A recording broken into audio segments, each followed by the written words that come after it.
रजीम बिस्मिल्लाहिर्रहमानिर्रहीम। मेरे इंतहाई काबिल एहतराम बरादरम हाजी बरलास साहिब, हमीद अहमद चड्डा साहिब, कटलरी एसोसिएशन के चेयरमैन शौकत साहब, मैं चाहूँगा शौकत साहब के लिए भरपूर तालियां लगाई जाएं कि इतनी दूर से यहाँ पे तशरीफ़ लाए हैं। शौकत साहब बहुत बहुत शुक्रिया।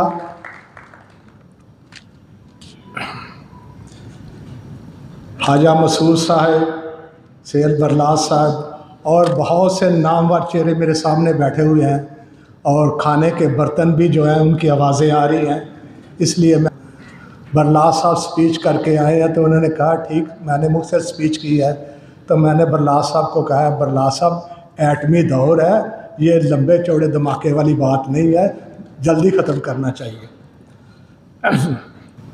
हमारे प्रेसिडेंट इकरामुल हक साहब ने बड़ी तफसील के साथ ऊपर रोशनी डाली है। इकरामुल हक साहब ने जिस अज़म का इज़हार किया है, मैं उनके लिए दुआ गो, अल्लाह ताला उन्हें कामयाबी अता करे। नहीं होगी बल्कि ये सियालकोट की बिज़नेस कम्युनिटी की कामयाबी होगी, उसके लिए हमें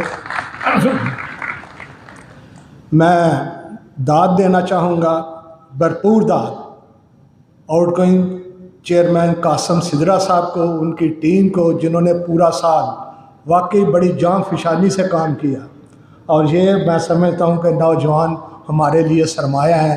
आइंदा जाके हमें भी इंशाअल्लाह चैम्बर में ये हमारे काम आएंगे। गौर के साथ जब से ये चेयरमैन बने मैं देख रहा था कि इन्होंने जिस अंदाज में काम किया है उसके लिए मैं भरपूर दाद दिए बगैर नहीं रह सका। लास्ट साहब की जो उन्होंने सारी ज़िंदगी इस एसोसिएशन को दी है, इसके ऊपर मैंने पहले भी इलेक्शन के दौरान भी एक कसम उठा के मैंने बात की थी, उनके अनब्लेमिश कैरियर पे मैंने बात की थी और कसम दी। और उसके बाद मेरे दोस्तों ने मुझे कहा कि शेख साहब आपने बरलास साहब के बारे में कसम दी है। मैंने कहा मैं अब भी उस पर कायम हूँ कि उनका सारा कैरियर है और उन्होंने हमेशा एक अच्छी टीम का इंतखाब किया है। अब आइंदा सब चेयरमैन आए हैं और उसके साथ अताउल्ला साहब वाइस चेयरमैन, मतलूब कुरैशी साहब भी हमारी एग्जेक्टिव के मेंबर रहे हैं। मैं पूरी उम्मीद हूँ कि इंशाअल्लाह ताला वो भी अपने आउटगोइंग चेयरमैन और वाइस चेयरमैन जिस तरह उन्होंने काम किया था, मैं उम्मीद करता हूँ कि वो भी इसी जांफशानी के साथ काम करेंगे।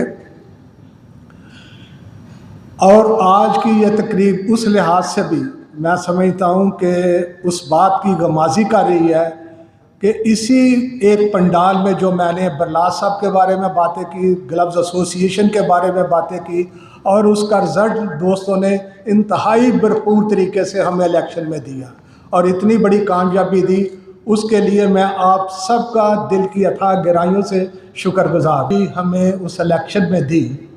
इसमें कतन कोई शुबा नहीं कि हमारे बहुत से समय हैं। तो मलिक साहब मेरे पास आए और उस वक्त, क्योंकि इससे पहले ग्लव्स एसोसिएशन में कभी कोई ग्रुप सामने नहीं आया था। ये नहीं कि बरलास साहब ने या उनकी टीम ने इलेक्शन को कभी अवॉइड किया था, अवॉइड बिल्कुल नहीं किया, लेकिन कोई सामने ही पर पड़े हैं तो मेरे दोस्तों के भी कुछ हाथ पांव फूल गए। तो मैंने इन्हें कहा कि फिक्र ना कीजिए, बरलास साहब ने जितना काम इस एसोसिएशन में किया है और जो ज़िंदगी सारी उन्होंने एसोसिएशन को दी है, इंशाअल्लाह इसका रिज़ल्ट हमें अच्छा मिलेगा। तो अनस साहब हमें दोस्तों ने वोटों से माला माल कर दिया, बहुत वोट दिए, इतने वोट जिसकी कोई तवक्को नहीं कर सकता। कराची से दोस्त आए और सब के सब आए, ये मेरी वजह से नहीं आए। बाज़ दोस्त ये समझ रहे होंगे कि ये सारी जीत शहरियाज की वजह से हुई है, इत्तेहाद फाउंडर ग्रुप की, इसमें कतन कोई शुबा नहीं। इत्तेहाद फाउंडर ग्रुप अल्लाह ताला की करम नवाजी से, आप दोस्तों की तावन से एक यकीनन ब्रांड बन चुका है। अल्लाह ताला इसे नज़र बद से बचाए।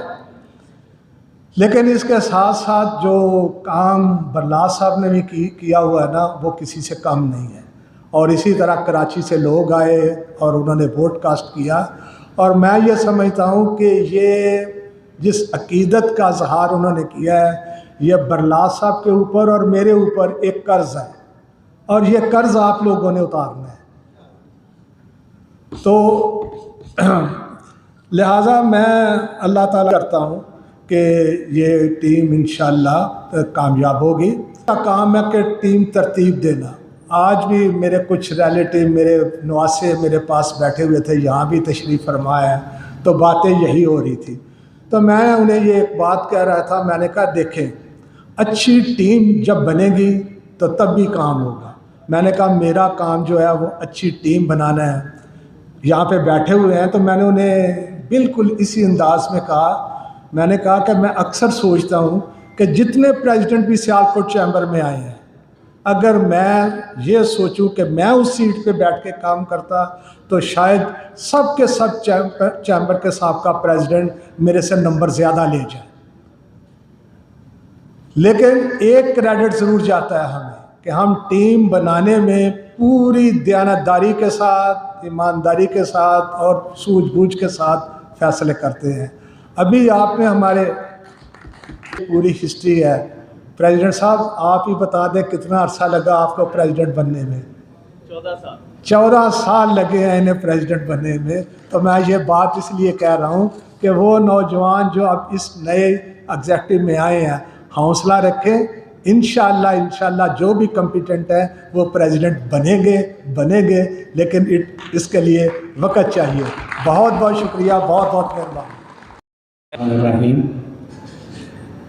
मैं अपने तमाम आने वाले मेहमानों को खुशामदीद कहता हूँ, ख़ासकर वो लोग जो स्पेशली हमारी दावत पर यहाँ तशरीफ़ लाए, उनको मैं बेहद मुश्किल। मैं ज़ाहिर है कि पिछले कई दिनों से बीमारी में मुब्तला हूँ और उसकी वजह से मैं कोशिश करता हूँ कि फ़ंक्शन बहुत कम अटेंड करूँ, लेकिन ये फ़ंक्शन जो कि मेरा अपना फ़ंक्शन है, इसलिए मुझे मजबूरन यहाँ पर आना पड़ा और मैं आपसे मुखातब हूँ।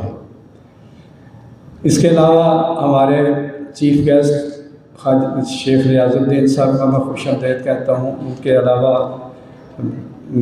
अलावा चैम्बर के प्रेसिडेंट डॉक्टर नुमान साहब, चड्ढा साहब, तकरीबन एक का नाम लूँ, ख्वाजा मसूद साहब, मेरे सामने बहुत बड़ी बड़ी शख्सियतें बैठे हैं, सुहेल बरलास साहब बैठे हैं और बहुत सी शख्सियतें बैठी हुई हैं।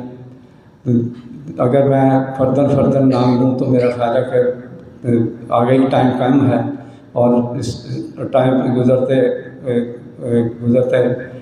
कहीं दूसरों का हक न मारा जाए। बहरहाल हमारी एसोसिएशन की हिस्ट्री बड़ी पुरानी है। 46 साल से 1978 में ये कायम हुई थी और 46 साल से हमने जहाँ तक मैनर से पहुँचते अब मैं चीफ पैटर्न भी हूँ। लेकिन इस दौरान भी हमने मुश्किलात हासिल की। कभी ज़माना ये था कि हमारे अरसे में हमें बहुत से ऐसे हालात का मुकाबला करना पड़ा जिससे हम हमेशा के लिए सुरग रही। और जाते जाते ये मैं बताता जाऊं कि रिसेंटली हमें एक और मरले से गुजरना पड़ा। बहुत शुक्रिया जी साहब, अल्लाह आपको सेहत तंदुरुस्ती दे। Chambers and all dear guest, अस्सलाम वालेकुम। सबसे पहले मैं जनाब मोहतरम रियाजुद्दीन शेख साहब और respectable office pairs of all trade bodies and chambers और तमाम हजरात को अपनी तरफ से सीनियर वाइस चेयरमैन और एग्जीक्यूटिव कमेटी मेंबर की तरफ से खुशामदीद कहता हूँ। बल्कि खसूसी तौर पर जनाब हाजी आफ्ताब अहमद बरलास साहब की दावत पर अपना कीमती वक्त निकाला और आज की इस तकरीब को रौनक बख्शी। मैं दीगर तमाम मेहमान उन्होंने पाकिस्तान ग्लव एसोसिएशन की 46th एनुअल डिनर में शिरकत की। मैं अल्लाह ताला का शुक्र अदा करता हूँ जिसने मुझे ये इज़्ज़त बख्शी। मैं हाजी आफ्ताब अहमद बरलास साहब, group leader and pattern in chief, former chairman, executive committee members और तमाम मेंबरान का शुक्रगुजार हूँ कि उन्होंने मुझ पर भरपूर एतमाद किया और मेरे लिए एजाज़ की बात है कि इन्होंने मुझे पाकिस्तान ग्लव्स एसोसिएशन का चेयरमैन बराए साल 2024-2025 भरपूर कोशिश करूँगा कि साबका चेयरमैनों की रवायत को बरकरार रखते हुए पाकिस्तान ग्लव एसोसिएशन को मज़ीद तरक्की की राह पर लेकर चलूँ। हमारी नज़र में आजकल सबसे बड़ा और अहम बर्निंग इशू जो कि लम्हा फ़िक्रिया है वो FTR रिजीम का खात्मा है। इस इकराम और हलाक साहब की कोशिश को सराहता हूँ। हम FTR की बहाली के लिए और अपनी भरपूर कोशिश कर रहे हैं कि FTR को एक्सपोर्टर्स के लिए बहाल करवा सकें। हमारी कोशिश है कि इस साल ग्लव सेक्टर के लिए सियालकोट में रिसर्च एंड डेवलपमेंट सेंटर कायम किया जाए। ये R&D सेल ग्लव सेक्टर के लिए एक वन विंडो की सहूलत फराहम करेगा। दूसरे ममालिक में जा रहा है उसको पाकिस्तान में बरकरार रखा जाए। इस सिलसिले में हम कॉमन फैसिलिटेशन सेंटर करेंगे ताकि हमारी छोटी और दरमियानी इंडस्ट्रीज़ जिनके पास ये सहूलियत मैसर नहीं वो भी इनसे फ़ायदा उठा सकें। हमें यकीन है कि तो ये ना सिर्फ हमारे एक्सपोर्टर्स की मदद करेगा बल्कि पाकिस्तान की इकनॉमिक स्टेबिलिटी में भी अहम किरदार अदा करेगा। इसके अलावा हमारी अहम तरजीहात में से एक तरजीहात लेदर ग्लव्स के रिबेट को बढ़ाना भी शामिल है। फिल वक्त लेदर ग्लव्स का रिबेट 3.2% है। हम भरपूर कोशिश करेंगे कि इसे मज़ीद बढ़ा सकें। मैं और मेरी टीम कोशिश करेंगे कि जो स्टैंडर्ड्स जनाब कासिम महमूद साहब और जनाब चौधरी एजाज साहब मरहूम और उनकी टीम ने मुकर्रर किए उनको फॉलो करें और उनको मज़ीद बेहतर तरीके से आगे लेकर चलें। नहायत मेहनत पुरखुलूस जज्बे के साथ शाना बशाना पाकिस्तान ग्लव एसोसिएशन की तरक्की के लिए अपनी तमाम एफर्ट्स के साथ काम करेंगे। इसके अलावा पाकिस्तान ग्लव एसोसिएशन के under 2 project Pakistan leather product development institute और क्लीनर प्रोडक्शन सेंटर को भी मज़ीद बेहतर तरक्की देंगे। मैं साबका चेयरमैन जनाब कासिम महमूद साहब उन्होंने अपनी मेहनत और काविशों से पाकिस्तान ग्लव एसोसिएशन और उसके दोनों प्रोजेक्ट को कामयाब चलाया। मैं आखिर में इन चंद अल्फाज के साथ एक बार फिर अपनी तरफ से ऑफिस बेयरर्स की तरफ से और एग्जीक्यूटिव कमेटी की तरफ से जनाब रियाजुद्दीन शेख साहब का, रिस्पेक्टेबल ऑफिस बेयरर्स का, respectable office bearers of all trade bodies and chamber का शुक्रिया अदा करता हूँ और दीगर तमाम हजरात का जो इस इवेंट में आए और उन्होंने अपना टाइम निकाला और यहाँ पे आके उनको रौनक बख्शी। Thank you very much.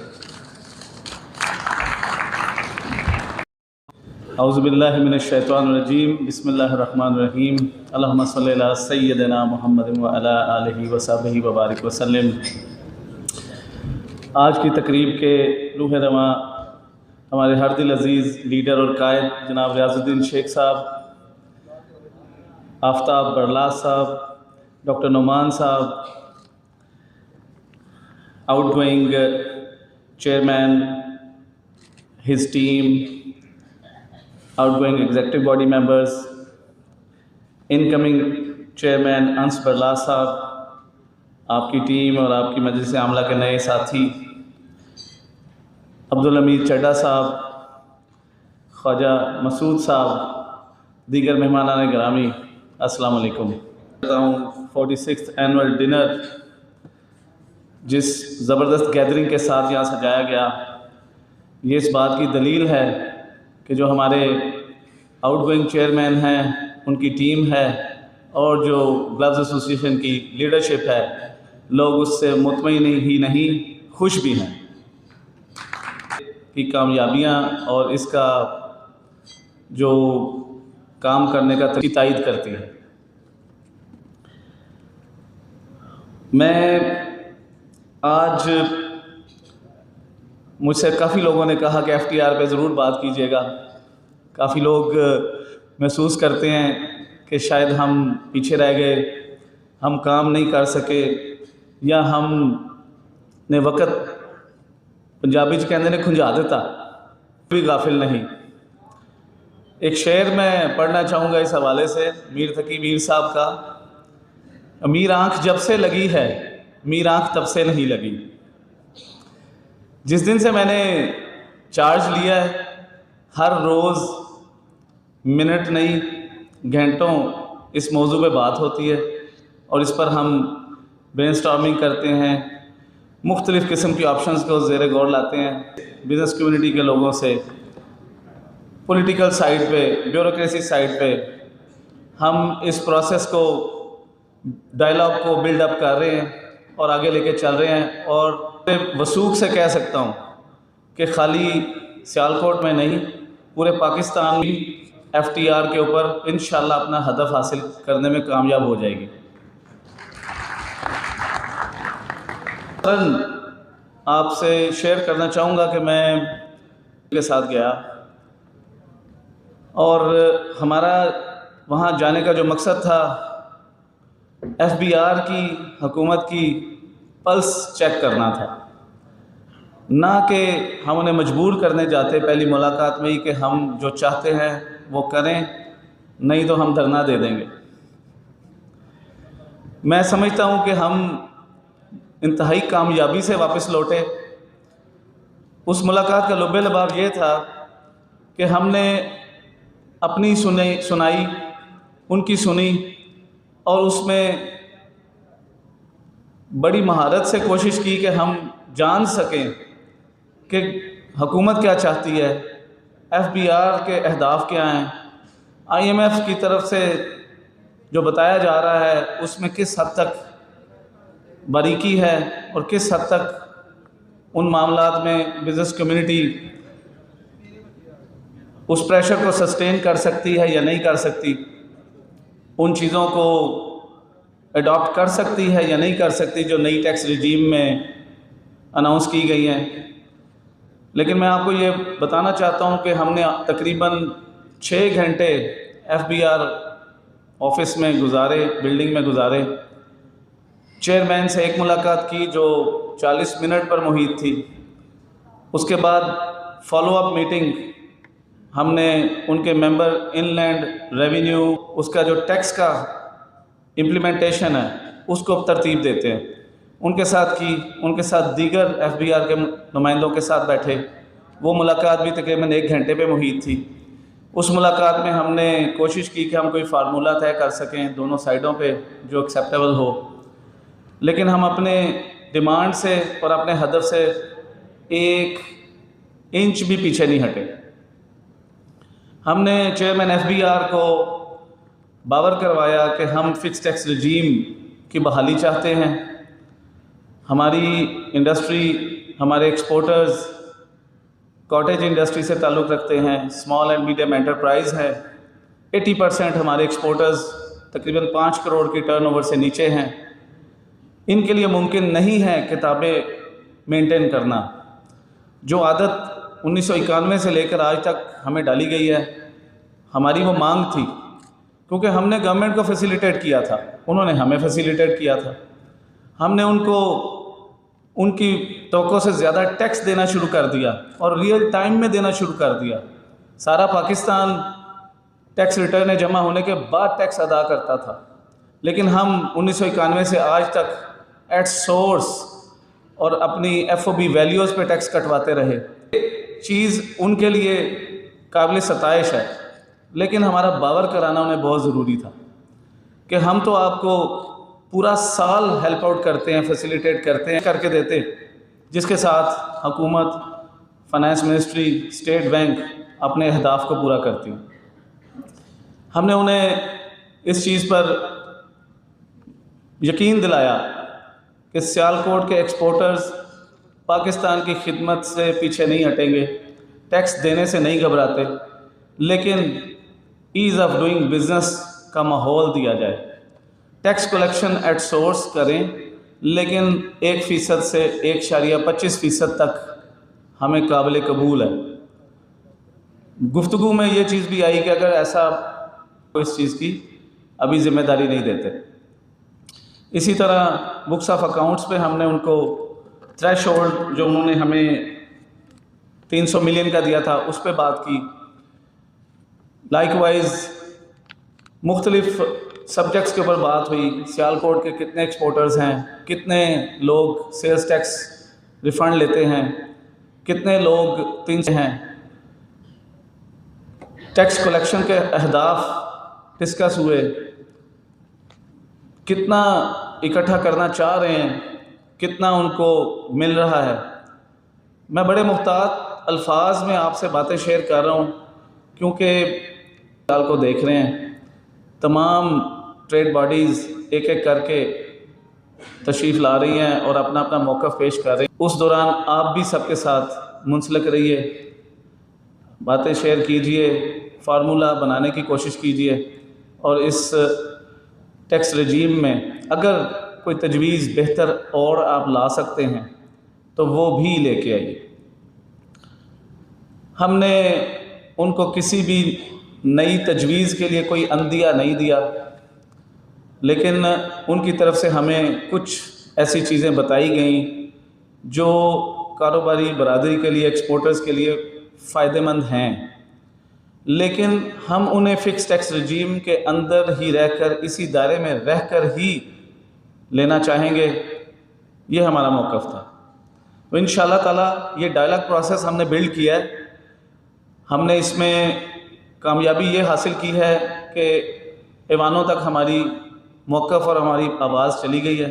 इंशाअल्लाह ताला ये मीटिंग्स जब फॉलोअप में रहेंगी और ये नतीजा खेज़ होंगी, लेकिन मैं आपको हरगिज़ ये उम्मीद नहीं दिलाना चाहता कि हम जो बात कर रहे हैं वो पूरी होगी। इस पर हमारी अनथक मेहनत होगी, भरपूर कोशिश होगी और हमारी तरफ से किसी किस्म की कोताही नहीं होगी। आप दुआ कीजिए कि अल्लाह ताला हमें इसमें कामयाब करे। जो ब्रांड्स दुनिया के पाकिस्तान में काम करते हैं, उनकी क्वालिटी एश्योरेंस से रिलेटेड इश्यूज़ को और प्रैक्टिसेस को मुहैया करने में ये इंडस्ट्रियल जोन आपकी मदद करेगा। मैं समझता हूँ कि हमारी सियालकोट की कारोबारी बरादरी को इस प्रोजेक्ट को गेम चेंजर के तौर पे लेना चाहिए। यहाँ पर अगर हम अपने इंडस्ट्रियल यूनिट्स को शिफ्ट करते हैं तो ना सिर्फ आपको एक बेहतरीन इंफ्रास्ट्रक्चर मिलेगा, आपको 8 से 8 बग़ैर किसी रुकावट के बिजली मिलेगी, सुई गैस मिलेगी। ये ग्रीन तर्ज का प्रोजेक्ट होगा, काफ़ी आपको इसमें आसानियाँ मुहैया होंगी। इस प्रोजेक्ट के लिए आप सियालकोट चैम्बर में, मेरे दफ्तर में, मेरे साथियों के दफ्तर में तशरीफ़ ला सकते हैं। मज़ीद चीज़ें इसके बारे में आपको इंशाअल्लाह ताला हम आगाह करेंगे। साथ ही साथ मैं क्लब्स एसोसिएशन की पूरी टीम को और लीडरशिप को खराज तहसीन पेश करना चाहता हूँ कि उन्होंने बेहतरीन ऑफिस बेयर्स का इंतखाब किया और एक बेहतरीन विज़न हमारे भाई ने अभी बयान किया, सेल का ज़िक्र किया। तो मैं आपको यकीन दिलाता हूँ कि आप सियालकोट चैम्बर के साथ इंशाअल्लाह ताला मिल के काम करें, हम आपकी भरपूर मुआवनत करेंगे और ताउन करेंगे।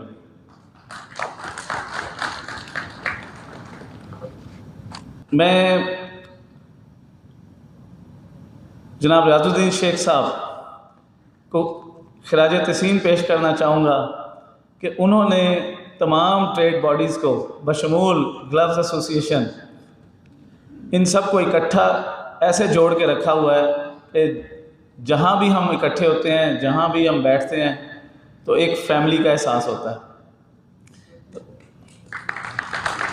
जनाब शेख साहब, डॉक्टर असलम डार साहब, डॉक्टर नुमान साहब, माजिद रज़ा भुट्टा साहब, ये शख्सियात, मैं इनके इंतहाई करीब आया हूँ सियालकोट चैम्बर के फ़ोरम पे, और मैंने देखा है कि ये इन सब का गिविंग हैंड है। ये अपने लिए कुछ नहीं मांगते और ये दूसरों को नवाजते हैं, दूसरों के लिए आसानियाँ पैदा करते हैं, दूसरों के लिए सहूलतें और दूसरों को क्रेडिट देने के लिए हर वक्त कोश हैं। तो अल्लाह ताला इस लीडरशिप को हमेशा कायम रखे, इनका इत्तेहाद और इनकी सरपरस्ती हमारे लिए सलामत रखे। मैं इन्हीं अल्फाज के साथ आपसे इजाज़त चाहूँगा। बहुत शुक्रिया। बातें वही हैं जो सब दोस्तों ने की, and honestly I feel I am very much dilated, rather excited to extend my sincere thanks to the leadership and the audience present in this hall.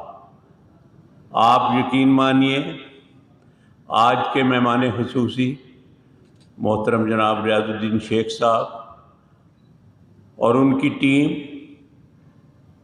जिस तरह इन्होंने बेहतरीन हिकमत अमली से और अपनी फ़हमो फरासत से सियालकोट में बिज़नेस कम्युनिटी को एक मकाम दिलाया और फिर पूरे पाकिस्तान में सियालकोट को रिकग्नाइज़ किया गया, मैं समझता हूँ कि उसके लिए हम खराज तहसीन पेश करते हैं जनाब रियाजुद्दीन शेख साहब। और फेडरेशन की बात करें तो अब्दुल हमीद चड्ढा साहब हमारे दरमियान हैं।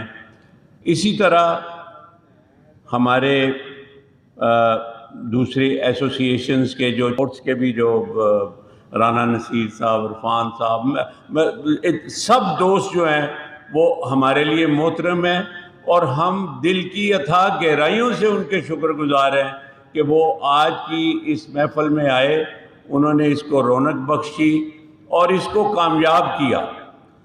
एक बात ज़रूर कहना चाहता हूँ कि इस वक्त जो हमारे बिज़नेस के हालात हैं, जो सियालकोट की इकानमी और एक्सपोर्ट के हालात हैं, जिस तरह प्रेसिडेंट साहब जो कि हमें इनसे बहुत सी तवक्कुआत हैं, अल्लाह ताला इनको नज़र बद से बचाए, बड़े क्विक डिसीजंस लेते हैं और सारे हम दोस्त, मेरी सिर्फ ये रिक्वेस्ट है कि अभी तक ये होता रहा है कि ग्लव्स एसोसिएशन है तो अपने लेवल पे काम कर रही है, स्पोर्ट्स एसोसिएशन अपने लेवल पे, सर्जिकल अपने लेवल पे, कटलरी, चैम्बर, ये वो अपने अपने तौर पर तो बहुत अच्छे काम कर रहे हैं, बहुत अच्छे प्रोजेक्ट्स कर रहे हैं।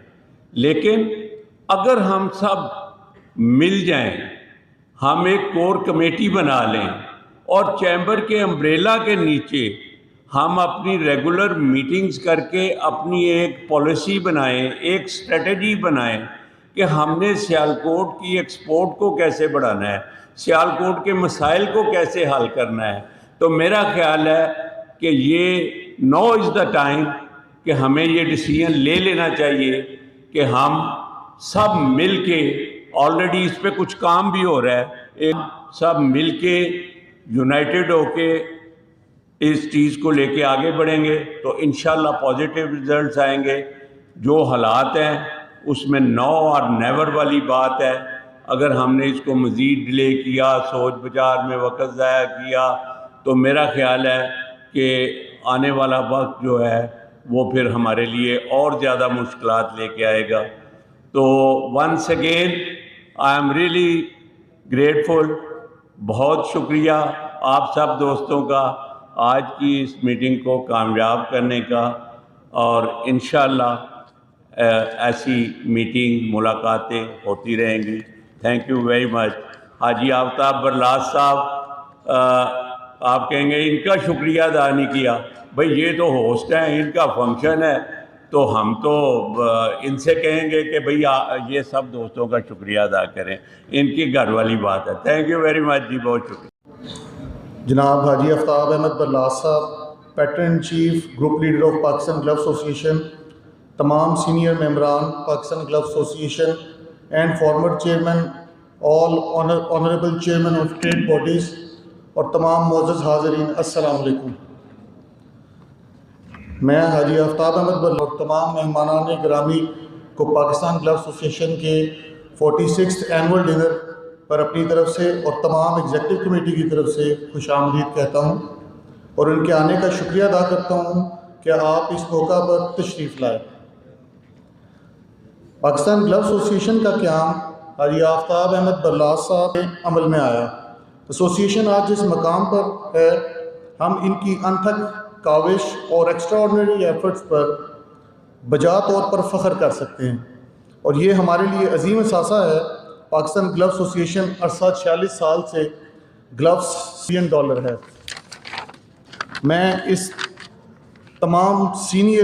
अपने तमाम सीनियर मेंबरान हाजी आफ्ताब अहमद बल्लास साहब, group leader glove association, senior vice chairman और तमाम एग्जीक्यूटिव कमेटी और मुअज़्ज़ज़ मेंबरान का ख़ुसूसी तौर पर शुक्रगुज़ार हूँ कि उन्होंने सारा साल मेरी हर कदम पर मावनत की, जिससे मुझे काम करने में, इसके लिए मैंने हुकूमती अरबाब इख्तियार से मिलकर पाकिस्तान ग्लव एसोसिएशन हमने मुख्तलिफ सेमिनार्स ऑर्गेनाइज़ करवाए जिसमें पाकिस्तान स्टेट आए, जिससे हमारे मेंबरान को मुफीद मालूमात के हवाले से आगाही रही।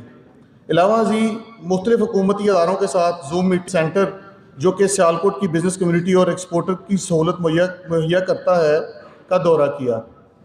वी एग्ज़िबिट 2024 सियालकोट में शिरकत की। इसके अलावा निजी टेस्टिंग लेबॉर्ट्री के साथ मिलकर ग्लव सेक्टर के मफाद में कामयाबी का मुआहदा किया और ग्लव्स का यूनिट सियालकोट डिस्ट्रिक्ट जेल में लगाया ताकि कैदी जब रिहा हों तो उनके पास कोई मैन्युफैक्चरिंग स्किल मौजूद हो, ताकि वो वापस माशरे में जाकर बजाय कोई उनके पास स्किल हो ताकि वो एक अच्छी खुशहाल ज़िंदगी गुजार सकें। मैं जनाब फीद मशरूम से नवाजते रहे। इसके साथ साथ मैं तमाम पाकिस्तान ग्लव एसोसिएशन के सेक्रेटरीट और जितने भी हमारे एम्प्लॉयज़ हैं सबका शुक्रगुजार हूँ। उन्होंने बहुत ताउन के साथ एक अच्छे साल मेरी कामयाबी के लिए गुजरने में आसान किया। मैं आखिर में एक बार फिर अपनी तरफ से और पाकिस्तान ग्लव एसोसिएशन के मेंबरान की तरफ से तमाम मुअज़्ज़ज़ मेहमानान गिरामी का जिसित मित्रां दी बदेरी क्यों जिंदड़ी उदास कनेरी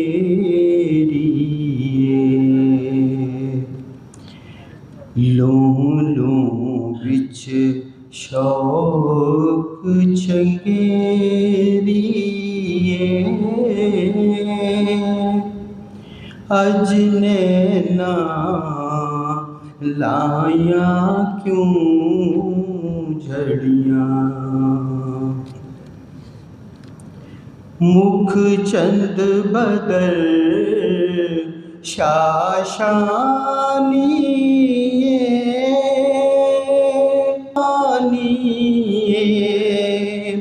काली जुल्फ ते अख मस्तानी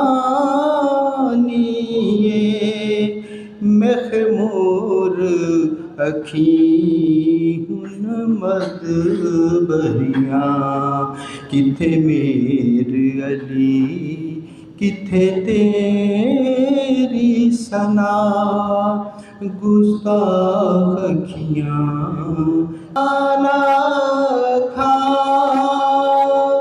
जाना खा के जान जहाना खा इस शान तो शाना सब बनिया किथे मेर अली।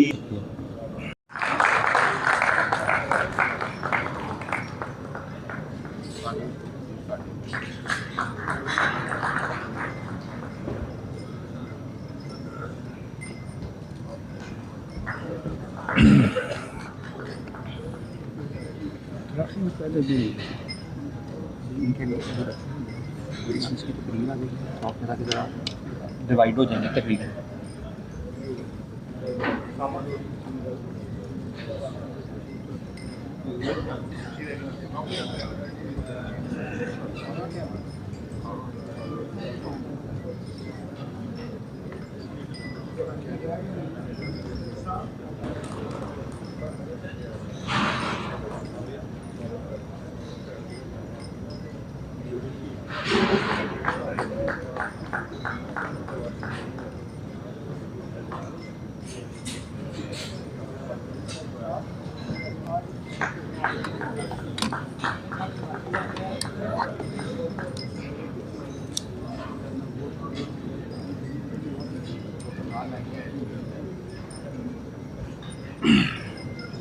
अब मैं इधर एक ग्रुप फ़ोटो के लिए रिक्वेस्ट आई अंडरस्टैंड सूप सर्व हो गया, लेकिन साथ साथ तालियां भी क्यों हैं?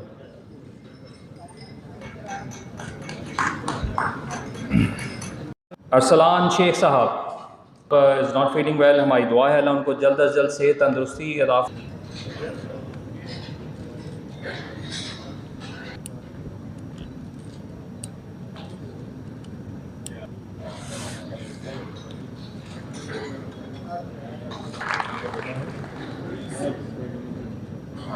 हमारे बड़ी एक्टिव एग्जीक्यूटिव कमेटी मेंबर हैं।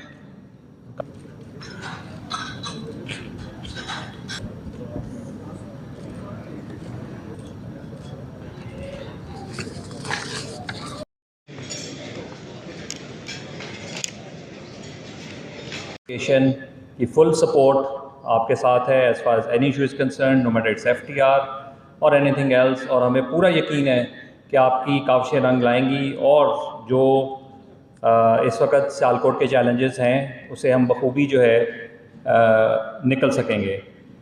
और जिस तरह आपने अपना हेल्प एक्सटेंड की फॉर अंस, जिस तरह उन्होंने जिक्र किया R&D सेल के लिए, तो we are extremely thankful to you. बल्कि इत्तफाक से फ़ायदा उठाना चाहेंगे, कल की हमारी एग्जीक्यूटिव कमेटी में एक और चीज़ डिस्कस हो रही थी, और क्योंकि यहाँ पे काफ़ी एसोसिएशंस आई एम सीइंग के ख्वाजा मसूद साहब भी बैठे हैं, ख्वाजा मुशर्रफ साहब भी, फ्लैगमिया की भी रिप्रेजेंटेशन है, कटरी वगैरह भी, क्योंकि हम सारे स्किल बेस्ड लेबर हमें चाहिए। तो मुझे लगता है शायद स्किल सेट के साथ साथ हमें माइंड सेट्स पे वर्किंग करने की भी बहुत ज़रूरत है। और उसके लिए हम कल यही डिसाइड कर रहे थे, और बाकी सियालकोट चैम्बर से भी और बाकी एसोसिएशन से भी रिक्वेस्ट है कि आने वाली लेबर को मोटिवेट करने के लिए हमें अपने एग्जिस्टिंग सक्सेसफुल जो कारीगर हैं उनको प्रोजेक्ट करना पड़ेगा, ताकि वो प्राउडली अपने आप को प्रेजेंट कर सकें और आगे जो है लाइक अपकमिंग जनरेशन वो उसके ऊपर प्रॉपर तरीके से ट्रेनिंग ले सके। और सेकंड जो इम्पॉर्टेंट चीज़ मेरे ख्याल में होनी चाहिए वो ये है कि हमारी क्लास 5 और 6 में सियालकोट में जितने स्कूल्स हैं उसमें हर एसोसिएशन, चाहे उसके लिए उनको फंडिंग लेनी पड़े या वो खुद कर सकें, करिकुलम डिज़ाइन करके अगर उस इंडस्ट्री का नॉलेज दिया जाए तो आई थिंक उसी स्टेज से जो है वो बच्चे चैनलाइज हो सकेंगे, क्योंकि वही लर्निंग एज है। Because I don't know 18 years के बाद वो क्या नई स्किल लर्न करेंगे, थोड़ा सा उस पर क्वेश्चन है। मज़ीद जो है वो वक्त ज़ाया की बिज़नेस कम्युनिटी जो है वो ग्रो करेगी, और जो भी हमारे टारगेट्स हैं वो इंशाल्लाह हम अचीव करेंगे।